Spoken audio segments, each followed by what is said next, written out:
Bismillahirrahmanirrahim. Assalamualaikum warahmatullahi wabarakatuh. Hai teman-teman, perkenalkan nama saya Dila dari kelas 12 A2. Nah, teman-teman, di sini saya akan membahas tentang materi ijtihad. Nah, apa sih itu ijtihad?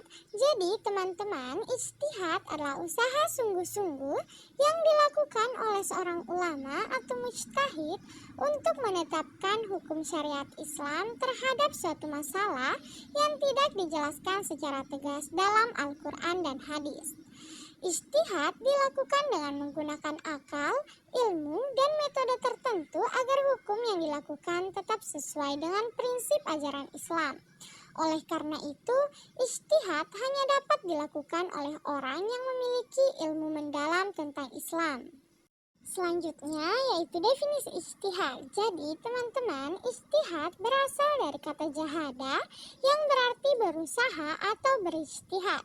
Dalam konteks lain, ijtihad berarti upaya sungguh-sungguh seorang mujtahid atau orang yang berijtihad untuk mencapai kebenaran dan menetapkan hukum Islam berdasarkan sumber-sumber syariat.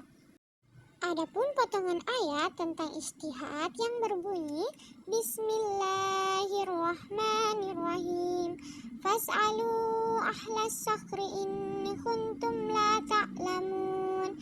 Yang artinya, maka bertanyalah kepada orang yang mempunyai pengetahuan jika kamu tidak mengetahui.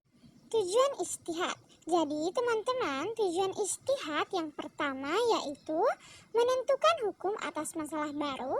Yang kedua, memberikan solusi sesuai perkembangan zaman. Yang ketiga, menjaga kemaslahatan umat. Dan yang keempat, menjadikan ajaran Islam tetap relevan.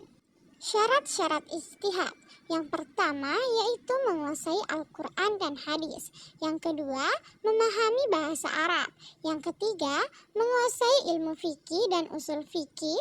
Yang keempat, mengetahui ijma ulama. Dan yang kelima yaitu memiliki akhlak yang baik, jujur dan adil. Macam-macam ijtihad.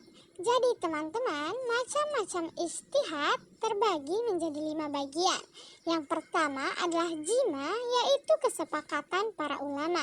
Yang kedua, qiyas, yaitu membandingkan dengan hukum yang sudah ada.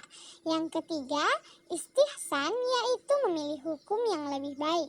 Yang keempat, maslahah mursalah, yaitu berdasarkan kemanfaatan umum. Yang kelima, yaitu istishab, yaitu menetapkan hukum berdasarkan keadaan sebelumnya. Jenis-jenis ijtihad. Jadi teman-teman, jenis-jenis ijtihad terbagi menjadi 3 bagian. Yang pertama adalah ijtihad mutlak, yaitu ijtihad yang dilakukan tanpa terikat pada mazhab atau aliran tertentu. Yang kedua, ijtihad muqayyad, yaitu ijtihad yang dilakukan dalam rangka mazhab atau aliran tertentu. Yang ketiga, ijtihad tanqih, yaitu ijtihad yang dilakukan untuk memperjelas atau memperbaiki pendapat ulama sebelumnya. Contoh ijtihad. Contoh ijtihad dalam kehidupan modern. Yang pertama, jual beli online. Dibolehkan selama tidak ada penipuan. Yang kedua, penggunaan media sosial. Boleh jika digunakan untuk kebaikan. Yang ketiga, transplantasi organ. Dibolehkan dengan syarat tertentu.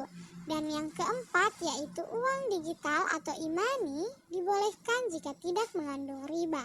Jadi teman-teman, kesimpulannya yaitu ijtihad adalah usaha penting dalam Islam untuk menetapkan hukum terhadap masalah baru. Dengan ijtihad, ajaran Islam tetap dapat mengikuti perkembangan zaman tanpa meninggalkan prinsip dasarnya. Jadi teman-teman, itulah tadi pembahasan mengenai materi ijtihad yang dapat saya sampaikan. Terima kasih sudah menyimak. Wassalamualaikum warahmatullahi wabarakatuh.